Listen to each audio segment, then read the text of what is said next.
चालाकी के नियम समझने के लिए विश्व की सबसे powerful book the 48 laws of power में से हम निचोड़ निकालेंगे शक्तिशाली इंसान बनने के नियमों को समझने के लिए। ये कुछ मिनट्स आप जो इस वीडियो में देने वाले हो ये जिंदगी भर आपके काम आने वाले हैं, तो कान के साथ में ध्यान भी लगाओ। शुरू करते हैं। आयरन मैन मूवी के एक सीन में एरोप्लेन ब्लास्ट होने की वजह से 13 लोग आसमान से गिर रहे होते हैं और अपना hero Tony Stark Iron Man के सूट में उड़ते हुए उन्हें बचाता है जो नीचे गिर रहे हैं।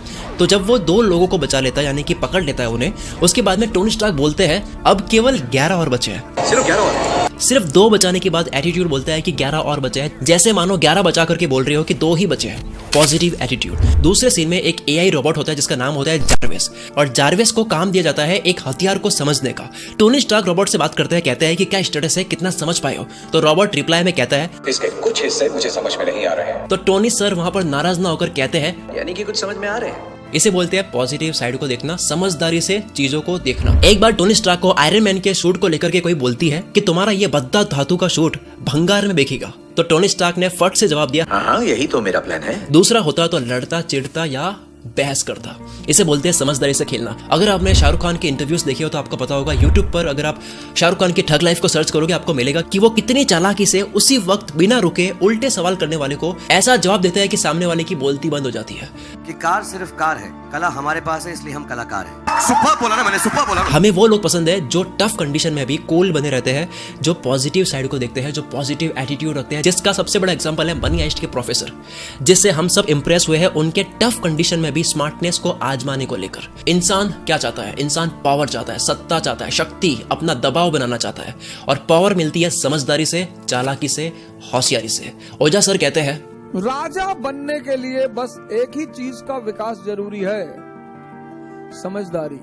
मैं आपको इस वीडियो में शक्तिशाली बनने के ऊपर विश्व की अब तक की सबसे powerful book the 48 laws of power में से मेरे कुछ फेवरेट लॉज बताने वाला हूं। शुरू करते हैं। पहला law, always say less than necessary. जरूरत हो उतना ही बोलो। मेरी फेवरेट मूवी जॉन विक में जॉन बहुत कम बोलता है, पर जब भी वो बोलता है सुनने के लिए कान खड़े हो जाते हैं।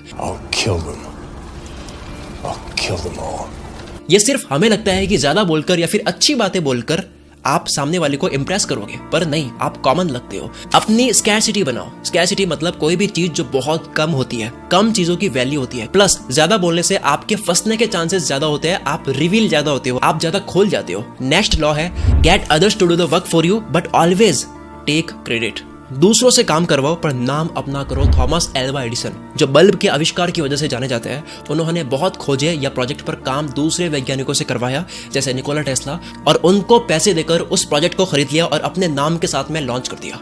एक लीडर खुद काम नहीं करता है, उसके लोग काम करते हैं, पर नाम लीडर का होता है।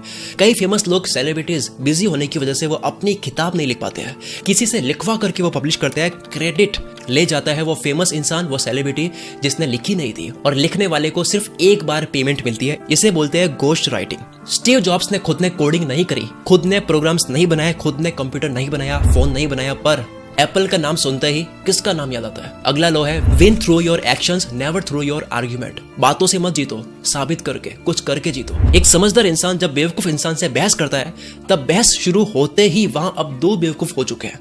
बहस मत करो, साबित करो। 3 इडियट मूवी में आपने देखा होगा कि आमिर खान करीना को बोलकर नहीं समझाता है कि तुम्हारी शादी एक गधे से हो रही है, बल्कि एक्शन से समझाता है। जैसे वॉच गुम होने का नाटक करवा दिया ताकि उसका रिएक्शन दिख जाए। What? You lost the watch? अरे कोई नहीं यार, नहीं ले लेना। अरे चालाकी थी। शूज पर चटनी गिराई ताकि वो अमीरी दिखाए, प्राइस दिखा करके कितने के जूते थे। अरे $300 के शूज है। ये दुनिया बातों से नहीं मानती है, डेमो से मानती है। डेमो देना होता है। सर क्रिस्टोफर रेन इंग्लैंड के बहुत बड़े आर्किटेक्ट लंदन के टाउन हॉल के प्रोजेक्ट पर काम करते हैं, और जब वो बना करके पूरा तैयार कर देते हैं, उसके बाद में सिटी मेयर को दिक्कत होती है कि इस बिल्डिंग में यार पिलर्स नहीं है, जिसकी वजह से शायद ये नीचे गिर सकती है। आर्किटेक्ट के अकॉर्डिंग उस बिल्डिंग में पिलर्स की जरूरत नहीं थी, फिर भी उस समझदार आर्किटेक्ट ने बिना बहस करे पिलर्स बना दिए सिटी मेयर्स के कहने पर। कुछ सालों के बाद में जब उस बिल्डिंग में रिनोवेशन का काम चल रहा था, तब वर्कर्स ने देखा कि यार ये जो 2 पिलर्स है, इनके ऊपर तो जोर आ ही नहीं रहा है, ये तो छत से अटैच्ड है ही नहीं, तो ये पिलर्स केवल शो के लिए क्यों लगाए गए? फिर हिस्ट्री में देखा तो पता लगा कि इस समझदार आर्किटेक्ट ने बिना बहस करे ये 2 पिलर्स सिटी मेयर्स के कहने पर लगा दिए थे, जबकि जरूरत नहीं थी। आर्किटेक्ट ने खुद के डिजाइन के साथ में कॉम्प्रोमाइज भी नहीं करा और सिटी मेयर के लोगों को भी नाराज नहीं किया। आप एक्शन से जीतो, शब्दों से नहीं। चालाकी का अगला नियम है learn to keep people dependent on you लोगों को पूरी तरह से आप अपने ऊपर निर्भर कर दो। आप किसी के कितने ही काम आ जाओ, जब आपकी जरूरत खत्म हो जाती है उसके बाद में लोग बाप बनने लग जाते हैं या भूल जाते हैं आपको। ऐसे में हमेशा कोई एक चीज ऐसी रखो जो सिर्फ आपके द्वारा ही हो सकती है, या फ्यूचर में कोई एक चीज ऐसी हो जो सामने वाले के लिए सिर्फ आप ही कर सकते हो। वो कभी भी आपके ऊपर हावी नहीं होगा, जिसे बोलते हैं हाथी के दांत दिखाना। एक बारी ज्योतिष ने राजा को कहा कि 8 दिन बाद में रानी मर जाएगी, और वाकई में उसी वक्त यानी कि 8 दिन बाद रानी मर गई।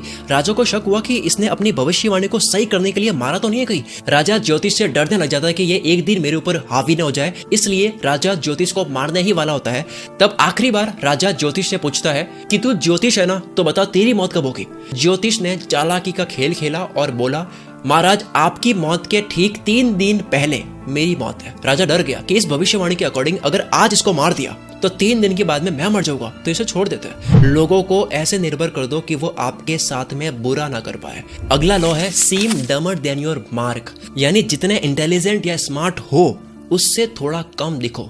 इंटेलिजेंट लोग जितना बेवकूफों से मिलना पसंद नहीं करते हैं, उससे कई ज्यादा बेवकूफ लोग इंटेलिजेंट लोगों से मिलना पसंद नहीं करते हैं।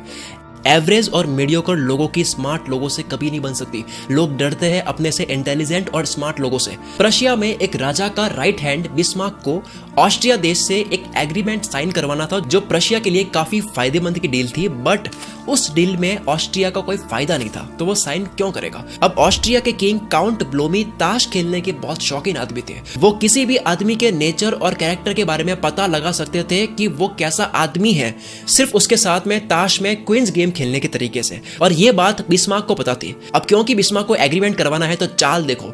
एग्रीमेंट होने के एक दिन पहले बिस्मार्क ब्लोमी को, जो कि ताश खेलने के शौकीन है, उनको बातों में उलझाकर बड़ी चालाकी से क्वींस खेलने के लिए इनवाइट कर लेता है। और जब गेम शुरू हुआ तो बिस्मार्क ने वो गेम जान करके लापरवाही से खेला, खूब पैसे हारे, लेकिन ऐसा करके ब्लोमी को चकमा देने में बिस्मार्क कामयाब रहा। ब्लोमी को ये फील करवा दिया कि बिस्मार्क काफी रिस्क लेने वाला इंसान है। गेम्स में गलत मूव्स चलकर बहुत पैसा हारने के साथ में बेवकूफों की तरह वो बात भी किया जा रहा था, खुद को नर्वस साउंड करवाने के लिए या फिर राजा ब्लोमी के सामने कम अक्ल वाला दिखने के लिए। ब्लोमी ने बिस्मार्क के नेचर और कैरेक्टर से पता लगा लिया कि ये इंसान कमजोर है, ये लापरवाह इंसान है, ये डर जाता है, ये क्या ही चाल चल रहा होगा। इसलिए दूसरे ही दिन एग्रीमेंट साइन करने का टाइम आया तो बिना ठीक से कंडीशंस पढ़े साइन कर दिए, और बिस्मार्क पत्तों का गेम हार के भी जीत गया, साइन करवा लिया। रूल, सामने वाले को लगने दो कि वो जीत रहा है, लेकिन दिमाग में आप जीतो। Play smart, act like you don't notice anything. आप मेरी वीडियोस को देख करके चालाकी और समझदारी सीखो, पर चार्ली चैपलिन की बात भी याद रखो, जो कि है more than cleverness we need kindness and gentleness. यानी दुनिया में चालाकी के साथ नर्मता भी जरूरी है। चालाकी से आपको खुद को बचाना है, ना कि दूसरों को दबाना है। आई होप इतना काफी था। वैसे हाँ, इंसान के अंदर भोलापन, बचपना और पागलपन ये कभी मरने नहीं चाहिए, ये कभी खत्म नहीं होनी चाहिए। वॉल्ट डिज्नी ने कहा है कि चालाक और जिसमें बहुत दिमाग है वो कभी भी कुछ नहीं समझ सकता। इनका मतलब है कि ज्यादा समझदारी आपको कुछ चीजें सीखने से रोकती है, तो बैलेंस होना चाहिए।